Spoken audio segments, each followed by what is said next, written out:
That's Nick. And that's Joseph. And today we're here to talk about There's Something Wrong with the Children. The sophomore film directed by Roxanne Benjamin, which is a production of Blumhouse Television and will be releasing streaming on MGM Plus on January 17th, 2023. MGM Plus has just is the newly minted term for what was previously known as Epics, which I think just happened a couple days ago. Oh, wow. Yeah, because I don't know what that is. Yep, it's MGM a new thing. Plus. Okay. I wonder if you can tie it in with your player's card in the casino. But anyway, this director? Roxanne Benjamin. What have they done? She contributed segments to Southbound and XX, and her first film was 2019's Body at Brighton Rock, which I have not seen. You know, I was really into this movie for the first half, but the second half was kind of silly to me. So overall, I thought it was all right.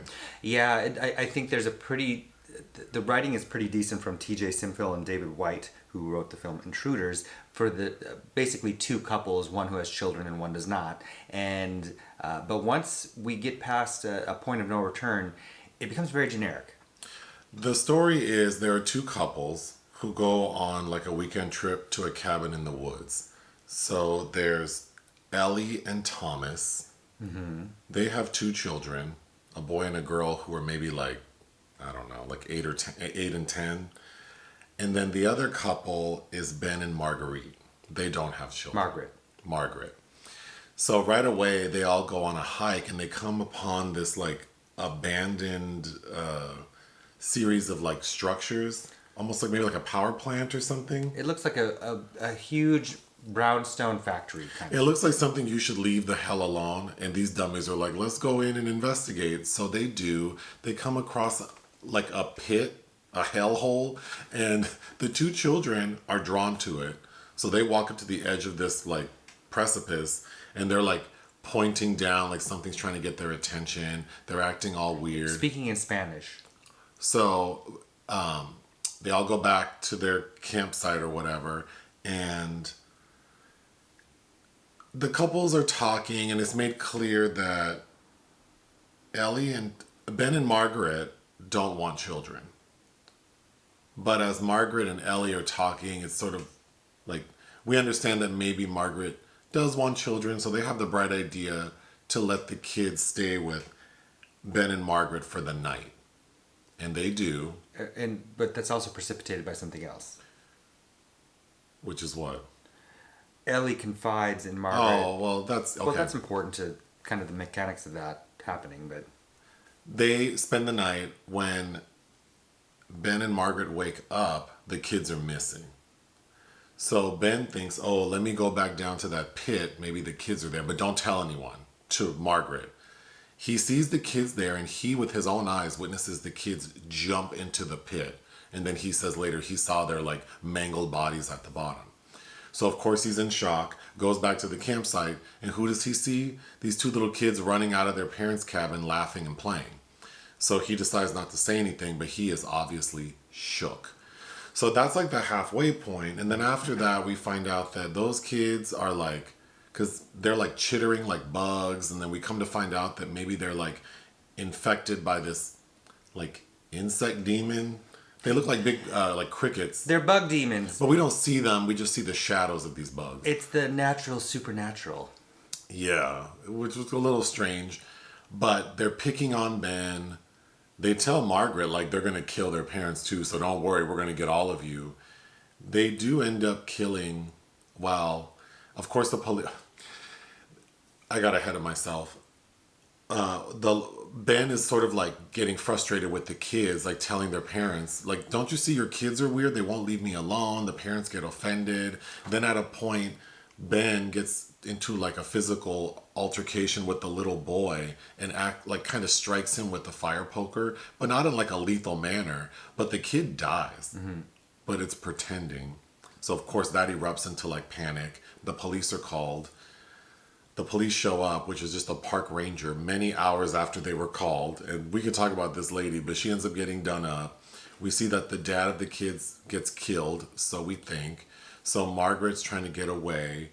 When she finally, because I didn't mention that at a point, Ben is pleading with Margaret, like, please, I know those kids jumped into the pit. Come look. She goes with him and they're not there. So she thinks he's crazy. And he has a history of mental illness anyway. He's on lithium. So she tries to escape, but Ben catches up with her and is like, now he's sort of converted, but she's able to get away from him because the dad who we thought had been killed hadn't been. So he sort of like interrupts their fight so that Margaret can get away. And now it's like the early morning and she drives out onto like the main road. Pulls over for a cry. And she only is on the road for a minute before she decides to pull over, start crying, which gives the two kids and Ben enough time to slowly walk to the main road. And I guess they're going to get her, but she makes the decision to run them over. So the final shot is her driving the car into the three people, but then the screen goes black right before impact. The end.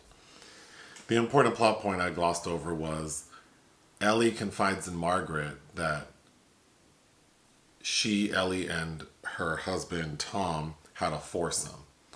Which is like, it all blends into like why Ben and Margaret don't want children, because they feel like they won't be able to do the things they like to do, which does not include having foursomes, but traveling and working on their careers. So it's kind of a point of contention, which I was really annoyed by, because one of my notes is like, stop convincing, like people with kids always want to convince us like we should have kids. I don't want kids. Well, Thomas is the one that's kind of leaning heavily into that with Ben. Like, oh, you can still have fun with kids. Okay. But it's like this convincing is what caused y'all. I mean, this is what created this problem in the first place, because your kids wouldn't be staying with me if you hadn't tried to convince me to have children I don't want. But also, Ben and Margaret, or Ellie and Thomas, their own problems are superseding how they're paying attention to their own children who clearly are exhibiting strange behavior after visiting this cave. I don't know. It again, that it's interesting, the dynamic of the adults, and I wish it had been more of, and we talked about this after watching it, a little bit more ambiguous and a little bit more about adulthood and children and marriage. Well, the film feels like three different stories, because I think the most effective component is this sort of psychological drama between these adults and how they feel about marriage and children, and like how all that interconnects. And then so there's that. Then it feels like a creature feature kind of, and then sort of like an eco horror type thing. But like you're saying, the most effective part is that dynamic. And I think the better story could have been a very easy sort of edit to the script, which is don't even include these insect children or that component of it. I think it should have just been that the couples are arguing because they've said some things that offend each other. And then one of the children mysteriously dies. Like, let's say, and then they blame Ben for it because no one sees it, including the audience. So the second half of the film is everything devolving and the hysteria, and maybe it does result in like a massacre. Or spend a little more time in this the place that shines, that the children are so immediately attracted to, and eventually after Ben stays some time there, also seems drawn into. And instead of having this component where the ball is really dropped quite quickly, where the children are gaslighting Ben because he has mental health issues, when, as we see when the third act comes around, they can just snatch up whoever they want at will. Okay, so then that's important, because I didn't understand the logic behind these bug creatures, because if they're parasites, then I would think their goal is to infect as many humans as possible. But it seems like they're playing with them, specifically Ben. And then when they're attacking Margaret, they're sort of very slow and incapable, but when the park ranger comes, they scoop her up very quickly and very violently. So it didn't all really match to me, and I agree with you, the story could have spent more time with that, but I didn't find that interesting at all. It could have been made. It could have, but I just, like, yeah. That park ranger showing up, there's a woman screaming and bloody, and you know there's a body inside already. First of all, yeah, I assume they call 911, and then the park ranger shows up hours later, being told that there's a dead boy in the house. She shows up like she's like showing up for an open house, all smiles and like, how's it going? No weaponry, like no coroner. And then when the lady runs out saying like the mother's dead too and they killed her, she still just like moseys on in the house. That was ridiculous. I also wish there were, because the setup of this couple having the foursome, and that's causing some discord, and they haven't had enough time alone to even process it because it happened so recently. But notably, as Ellie's telling the story to Margaret, it's that foursome had been with a couple that they all know.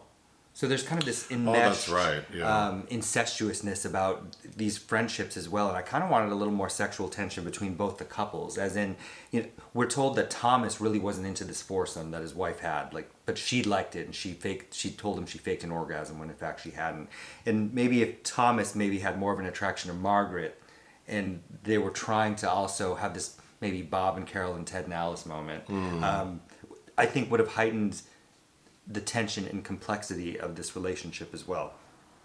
It was shot by Yaron Levy, who's also lends Torn Hearts with Katie Segal, which we reviewed, and Evil Eye, and the film Sick, which I think came out on Peacock just several days before this film was released. It reminded me of, a lot of films, but there's a Spanish language film from 2012 called Here Comes the Devil, which is very similar about these kids disappearing into this cave and then they come back, altered. Something I didn't like is when they first go on the hike in the beginning of the film and they go into this structure, the kids are being like, they're being kind of disobedient. They're touching like dead animals and kicking things. And I guess that was meant to establish that they kind of have behavioral or like obedience issues. So then when they convert and they're acting weird, the parents wouldn't notice. But then it's like, oh, I just don't like watching like badass kids. So I don't. And then also I didn't, especially once the children become possessed or evil, it felt like kids playing, and it never amounted to anything more menacing than that.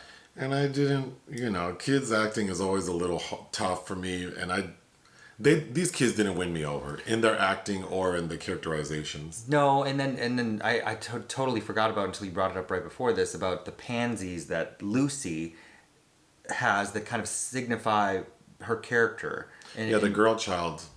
And like this, in particular, yellow pansies. And I forgot to look up if there's some kind of inherent symbolism about those flowers, but I don't know if that really felt like it was woven into the subtext as well, effectively. What would you give this film? 2.5. I would give it 2.5 out of 5 as well. The score is interesting by The Gifted. Who did the score for The Rage Carry 2, I guess, but it has a 90s grunge rock feel to the opening, which I don't know if it quite worked, but it was interesting, and it created a mood that I was immediately attracted to. Yeah, I liked the score, but again, I don't know that I think it fits, maybe, but I did like it. And I do like how the film cuts off at that exact moment. It's just, I think the third act, it tends, for a movie that's like an hour and 34 minutes, it really drags the second half. The second half in ways that I think are disastrous to the longevity of the film's legacy. Anything else? No. Hit the thanks button. Listen to our podcast. Bye.